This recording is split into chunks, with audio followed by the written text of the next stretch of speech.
Y hoy quiero contarles de un proyecto de emprendedores iquiqueños locales que necesitan el soporte, por supuesto, en esta ocasión de Corfo, para poder seguir desarrollando esto en una escala mayor.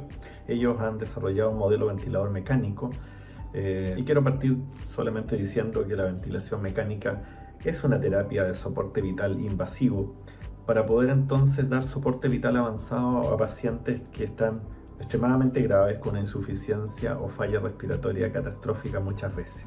Bueno, como todos sabemos lo que está sucediendo en Chile y en el mundo, nosotros con un grupo de ingenieros locales, con una asociatividad con la Universidad Arturo Prat, fabricamos este ventilador mecánico, donde lo hicimos que se pudiera trasladar en un vehículo, en un avión, en un campamento, en un hospital de campaña.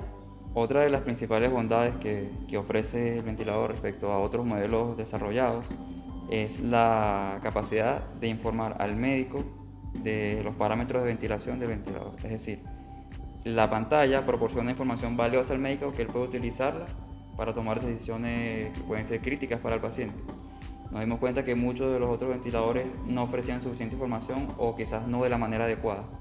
Nosotros quisimos hacerlo bajo la premisa de que fuera fácil de utilizar y fácil de comprender, y que la información que se muestre sea fácil de interpretar por el médico. Quiero dar el mayor apoyo a este proyecto en el cual he participado y que ha pasado muchísimas pruebas ya en laboratorio.